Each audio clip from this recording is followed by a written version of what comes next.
SMC অর্সালাইনের নিবেদিত ১৩টি প্রশ্নের আজকের অতিথি একজন অভিনেতা, নাম সুজন হাবিব। অভিনেতা বললে আসলে দর্শক এক বাক্যে চিনে যায় চেহারা, নামও বলতে হয় না। আমি দর্শককে নামও বললাম, চেহারাও দেখালাম। দর্শক আসলে আপনাকে কতটুকু চিনে? আমি যতটুকু যেতে পেরেছি। Very good answer. আমি আপনাকে সুযোগ করে দিচ্ছি এখানে ১৩টি প্রশ্নে। আপনার সাথে তো একটি প্রশ্ন হয়ে গেল, আপনি বাকি ১২টি প্রশ্ন, আমার কোনো প্রশ্ন থাকবে না, আমি খালি নাম্বার বলবো, আপনি আপনার সম্পর্কে ১২ বার ১২ রকম তথ্য দিবেন। ওকে। আপনি কে? আমি হচ্ছি এখন এই মুহূর্তে আপনার প্রোগ্রামের গেস্ট। আমার নাম হচ্ছে সুজন হাবিব। ওকে, নাম্বার 1। নাম্বার 2, নিজের সম্পর্কে কি জানাতে চান? আপনি ১৩ বার নিজের সম্পর্কে জানাতে পারবেন, যা খুশি। আমি নিজের সম্পর্কে কি জানাবো? চেষ্টা করছি অভিনয় করার। আমি চাইবো আমার নাটক দেখুক দর্শক, এবং শুধু আমার নাটক না, বাংলা নাটক দেখুক, আমি চাই, এটা চাই। নাম্বার 3, নিজের সম্পর্কে আর কি বলতে চান? নিজের সম্পর্কে আসলে ইন্ট্রোডিউস ইউরসেলফ। আপনি একজন অভিনেতা, নবাগত, আপনাকে অনেকেই চিনে, অনেকেই চেনে না। সো এই প্ল্যাটফর্মে আপনাকে প্রশ্ন আমি করছি না, আমি শুধু আপনাকে কথা বলার সুযোগ দিচ্ছি। আপনি আপনার সম্পর্কে, আপনার দর্শন, আপনার চিন্তাধারা, আপনার যা বলার খুশি, আপনার যদি জায়েদ খানকে গালি দিতে ইচ্ছা করে গালি দিতে পারেন, আপনার যদি পরিমণিকে বিয়ে করার প্রস্তাব দিতে ইচ্ছা হয় আপনি দিতে পারেন, এই সত্যি আপনার সবকিছু মুক্ত। কাজে আপনি আপনার সম্পর্কে ওইভাবে বলতে থাকেন। নাম্বার 3, ভাইরাল এখনো হতে পারি নাই, কারণ ডিগবাজি শিখি নাই। জায়েদ খান বললেন তাই শব্দটা নিলাম, সরি। আরেক নিজের সম্পর্কে কি বলবো, চেষ্টা করছি অভিনয়টা করার ঠিকঠাক মতো, হয়তো ব্যাট বল মিলে গেলে হয়তো সুযোগ যদি ওরকম হয় চেষ্টা করবো নিজের সেরাটা দেওয়ার। নাম্বার 4, নিজের দর্শনের কথা বলেন, অভিজ্ঞতা কি হলো তা বলেন। আমার দর্শন আসলে মাঝে মাঝেই প্রশ্নটা করি যে আমার জীবন আসলে সঞ্চয় কি। তা আমার কাছে আমার সঞ্চয় মনে হয় যে আমার পরিবারের সদস্য, আমার যে নাটক করছি যেখান থেকে কিছু দর্শক পায়। হয়তো আমি আজকে আসছিলাম যখন সিএনজি দিয়ে, তখন সিএনজি ড্রাইভার বলছিল, ভাইয়া আপনার একটা কাজ দেখেছি, কাজটা খুব ভালো লেগেছে। তো আমার মনে হয় এই মানুষগুলো আমার খুব প্রিয়, এটাই আমার। এই যে সিএনজি ড্রাইভার আপনাকে চিনে ফেললো। নাম্বার 5, এই পরিচয় নিয়ে, এই পরিচিতি আরো বাড়ানো নিয়ে আপনার কি সুযোগের অভাব, কি সুযোগের অপেক্ষায় আছেন, এটা একটু বিস্তারিত বলেন। আমার কাছে মনে হয় যে আমাদের চ্যানেল, মানে আমাদের বাংলাদেশে যে ধরনের চ্যানেল আছে এন্টারটেনমেন্ট, আমার মনে হয় যে নতুনদের আরও বেশি বেশি সুযোগ দেওয়া উচিত। আমার যে এখন বিভিন্ন ধরনের যদি ইউটিউব চ্যানেলগুলো আসছে, এই যে ভিউয়ের যে প্রতিযোগিতা, তা আমরা তো আসলে থিয়েটার করেছি। তা আমি আসলে কখনো, আমি বা আমার মতো যারা আছে, আমরা কখনো ভিউয়ের পিছনে ছুটিনি। তো এখন এসে মনে হচ্ছে যে না, ভিউটাও আসলে দরকার। তা ভিউ করার জন্য আসলে যে ধরনের কন্টেন্ট করা দরকার সেগুলো আমি কখনোই করিনি। তো এখন মনে হচ্ছে না আমার স্রোতে গা ভাসাতে হবে, মনে হচ্ছে। হ্যাঁ। নাম্বার 5, এই মনে হওয়া নিয়ে পরবর্তী পদক্ষেপ কি হবে? পিছনের বিভিন্ন কারণ আছে, তার মধ্যে একটা হচ্ছে আমি যেহেতু শিল্পের মানুষ, শিল্পটাকে তো অবশ্যই ভালোবাসি, কিন্তু দেখেন আমার একটা পরিবার আছে। আমার পরিবার চালানোর জন্য আমি যেহেতু আমি একা না, আমার মতো আর অনেকেই আছে, পরিবার চালানোর জন্য অর্থের দরকার আছে। তা আমরা প্রথম দিকে যখন কাজ করতে যেতাম তখন তো যত সামান্যই পারিশ্রমিক পেতাম, বা এখনও যে খুব বেশি পাই তা না, কিন্তু যে পারিশ্রমিকটা আমি পাই সেটার দিকে আসলে আমার পেট বা আমার সংসার চলে। তো সংসার চলে না, যেহেতু আমার ভিউ নাই, ভিউ ছাড়া এখন কাজ হয় না, তো আমার সংসার তো চলবে না, তার মানে আমাকে শিল্প ছেড়ে দিতে হবে। আচ্ছা, আমি যেহেতু শিল্প ছাড়তে পারবো না, তার মানে আমাকে স্রোতে গা ভাসাতে হবে। নাম্বার 6, স্রোতে গা ভাসানো, ভিউ, বাণিজ্য, পুরো বিষয় নিয়ে নাম্বার 6 ভিউ বাণিজ্য শব্দটা আসলে আমি যদি বলি এটা আসলে ভালো দেখাবে না। এক শ্রেণীর দর্শক তো অবশ্যই দেখছে। আমি ধরেন যে আমি একটা খুব সুন্দর নামের কাজ করলাম, নাম হলো জলফরিং, আরেকটা হয়তো কাজ করলো বিআই যখন বা এই ধরনের কোনো কাজ করলো। তো আমার নাটকটার ভিউ হলো ধরুন 10,000, ওইটার ভিউ হলো হচ্ছে মানে 10 মিলিয়ন। দর্শক দুই ধরনেরই দেখেছে, কিন্তু অ্যাকচুয়ালি বেনিফিটেড হচ্ছে প্রডিউসার ওইটাতে। তা আমার উপরে কেন ইনভেস্ট করবে? তা আমি আসলে কার দোষ আমি আসলে জানি না।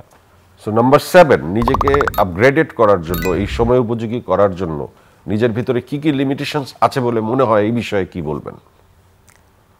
একজন মানুষের তো আসলে লিমিটেশনের শেষ নাই। আমার অনেক লিমিটেশন আছে, যেমন হচ্ছে যে আমি কথা গুছায় খুব একটা বলতে পারি না। তারপর হচ্ছে বহু। তো এত লিমিটেশনস নিয়ে নাটকে অভিনয় করতে আসার দরকার কি ছিল? নাটকে অভিনয় আসার দরকার কি ছিল, আসলে ছোটবেলা থেকেই থিয়েটারের সাথে জড়িত ছিলাম, স্কুল লাইফ থেকে। তো ওখান থেকেই চাইতাম যে আসলে থিয়েটারে তো জড়তা কেটে যায়, থিয়েটারে তো মানুষ অনেক বেশি কনফিডেন্ট গ্রো করে, তো এটা এই জায়গায় তো অনেক বড় কাজে দেয়, তা নয় কি? আমি আসলে মানে ইন্টারভিউ আর টেলিভিশনের মানে আমরা যখন নাটক করি আমি দুইটা আসলে ডিফারেন্ট। ইন্টারভিউ দিতে আমি স্বাচ্ছন্দ্য বোধ করো না, শাই ফিল করি, বাট তুমি অভিনয়ের স্বাচ্ছন্দ্য বোধ করো। একদমই তাই। নায়িকাদের জড়ায় টড়ায় ধরার অভিনয় কেমন? আমার এগুলো নিয়ে কোনো মানে মানে হেজিটেশন বা এই ধরনের কোনো সমস্যা হয় না। তাহলে তোমার খালি উপস্থাপকের সামনে ইন্টারভিউ দিতে সমস্যা নাকি উপস্থাপিকার সামনেও সমস্যা? না, আমার আসলে ইন্টারভিউ জাতীয় যে ধরনের শব্দগুলো আছে মানে আমি ওখানে কেন জানি একটু হয়ে যায় আর কি। ওকে, এই ইন্ডাস্ট্রির এখন টেলিভিশন জগতের সবচেয়ে পাওয়ারফুল চাহিদা সম্পন্ন অ্যাক্টরকে? আমার মতো আপনারাও জানেন ডায়রিয়া সহ যে কোনো পানি শূন্যতায় আমার আস্থা এসএমসি রোড স্যালাইন। কেনার সময় প্যাকের গায়ে এসএমসির লোগো দেখে কিনবেন। এসএমসির ওর স্যালাইন।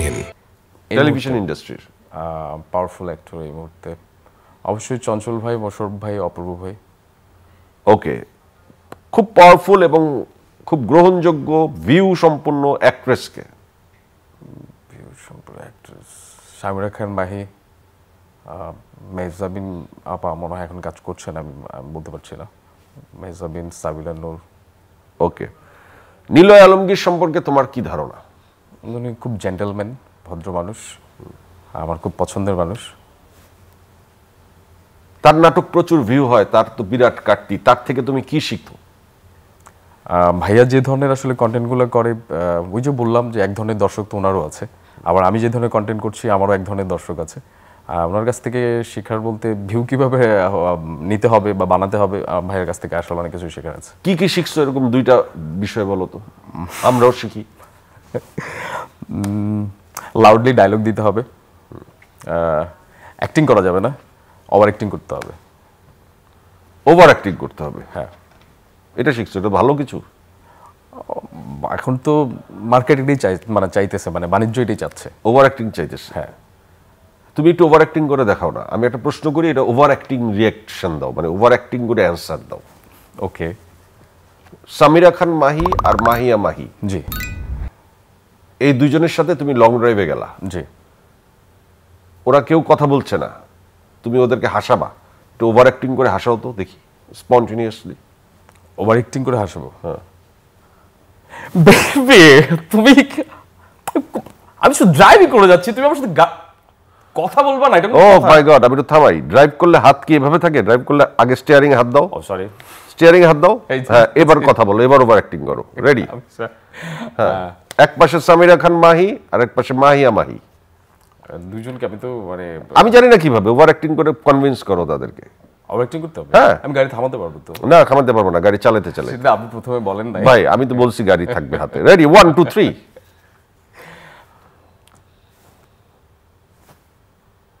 বাবু, আচ্ছা আমি শুধু ড্রাইভই করে যাচ্ছি, তোমরা, আচ্ছা আমি কিন্তু চালাবো না, আমি বলে দিচ্ছি কি আমি চালাবো না। আমি বুঝতে পারতেছি না তোমরা দুজনের মধ্যে কে আমাকে বেশি ভালোবাসো। মানে মানে না না না, আমি এটা মানতে পারি। আমি দেখো বসুন্ধরাতে কিন্তু এই যে নতুন যে এটা আসছে শোরুমটা, তোমাকে কিন্তু ওখান থেকে আমি কিনে দিব না। তুমি কথাই বলবা না আমার সাথে।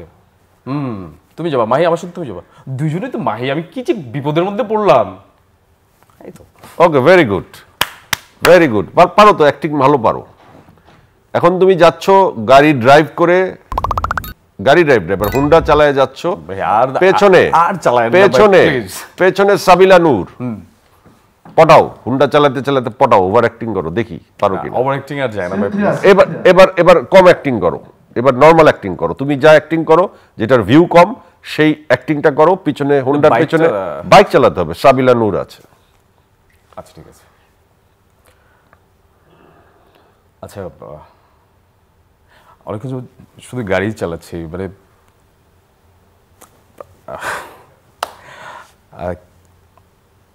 কিছু বলবো না?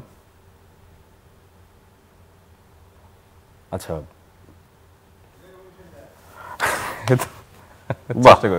চেষ্টা করেছো। তুমি আসলে কি চাও? আমি আসলে অভিনয়টা করে যেতে চাই। সিনেমায় সুযোগ পেলে, নায়ক হলে, অপশন যদি দেওয়া হয়, যে কোনো নায়িকার বিপরীতে কাজ করতে পারবা, কাকে বেছে নিবা? আমি ভাইয়া অলরেডি একটা সিনেমা করেছি, রিলিজও হয়েছে, জীবন পাখি। নায়িকা কে ছিল? ওটা ছিল মোহনা মিম। ওকে, এবার দেওয়া হলো বড় বড় বাজেটের ছবি। জি। রায়হান রাফি ডাইরেক্টর, জি। 10 কোটি টাকার ছবি, নায়িকা তুমি সিলেক্ট করো, কাকে নিবা? আমি যদি আসলে বয়সের তারতম্য না করি তাহলে জয়া হাসান।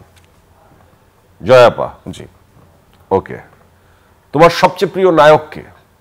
আমার সবচেয়ে প্রিয় নায়ক জাফর ইকবাল স্যার আর হচ্ছে সালমান শাহ। ওকে। শাকিব খান সম্পর্কে তোমার চিন্তাধারা, মনোভাব কি বলো? সাকিব খান বাংলাদেশের একজন বিগ সুপারস্টার। চিন্তাধারা, উনি চুপ থাকে, কথা বলে কম, মানুষ ওনার সম্পর্কে ঝড় তুফান করে দেয়, উনি কোনো কথা বলে না। আমার কাছ থেকে মনে হয় সবচেয়ে বড় শিক্ষা এটা হওয়া উচিত আমাদের আর্টিস্টদের। নিশোকে নিয়ে তোমার কি ধারণা সেটা একটু বলো। আরফান নিশো সাহেব, উনি সবাইকে প্রতিদ্বন্দ্বী মনে করে, দ্যাটস উনি অনেক সময় সেটে হচ্ছে সিন ফেলে দেয়। সিন ফেলে দেয়? হ্যাঁ। তুমি কাটা পড়ছো? হ্যাঁ। এরকম করে নিশো? হ্যাঁ। এটা তো খারাপ কথা বললা। খারাপ না, আমি তো ওনাকে বাজে হিসেবে বলি না, বলেছি যে উনি সবাইকে প্রতিদ্বন্দ্বী মনে করে। সবাইকে প্রতিদ্বন্দ্বী? এবং সেটা দেখালো সেটা একটা বাচ্চা থাকে তাকেও, যে সিনিয়র থাকে তাকেও। আর দরকার নেই এই সাথে যা বলে ফেলাইছো, এটাই হিট। তুমি উপস্থাপক, আমি অতিথি, কি প্রশ্ন করবা বলো? জয় ভাই, আপনি যে মানে আচ্ছা সবাইকে প্রশ্ন করেন 13টা, আমাকে যে প্রশ্ন করলেন, আমাকেই উত্তর দিতে বললেন, আমাকেই প্রশ্ন করতে বললেন, এটা কেন করলেন? এক এক সময় এক একজনের সাথে এক এক খেলা খেলি, আমাকে প্রশ্ন করো। কি প্রশ্ন করবো জয় ভাই? আপনার মধ্যে যদি ভালো উপস্থাপক হতে চাই তাহলে কি করতে হবে? ভালো অভিনয় শিখতে হবে। আর যদি আপনার মধ্যে ভাইরাল হতে চাই তাহলে কি করতে হবে? ভালো অভিনয় শিখতে হবে। ওকে। কে ভাইরাল, আমি না জায়েদ খান? বোধ সমান নাকি কম বেশ? এখন জায়েদ খান বেশি। সবসময় জায়েদ খান বেশি? না, এখন আমি এটা একমত হতে পারছি না। আমি নেই, ক্যামেরার পেছনে কেউ নেই, দর্শকের উদ্দেশ্যে কিছু বলো। আপনারা যে ভালোবাসা দিচ্ছেন বা ভালোবাসা পাচ্ছি তার জন্য আজীবন কৃতজ্ঞ। আর চ্যানেল আইকে ধন্যবাদ আমাকে এই প্রোগ্রাম আনার জন্য। আমি সত্যি অনেকদিন অপেক্ষা করছিলাম জয় ভাইয়ের সাথে কথা বলবো, মানে যদি কখনো সুযোগ হয়। এই মানুষটার ছোটবেলা থেকে নাটক দেখেছি, আজকে সামনাসামনি দেখলাম, কথা বললাম, ভালো লাগলো। সবাইকে ভালোবাসা এবং আমার জন্য দোয়া করবেন।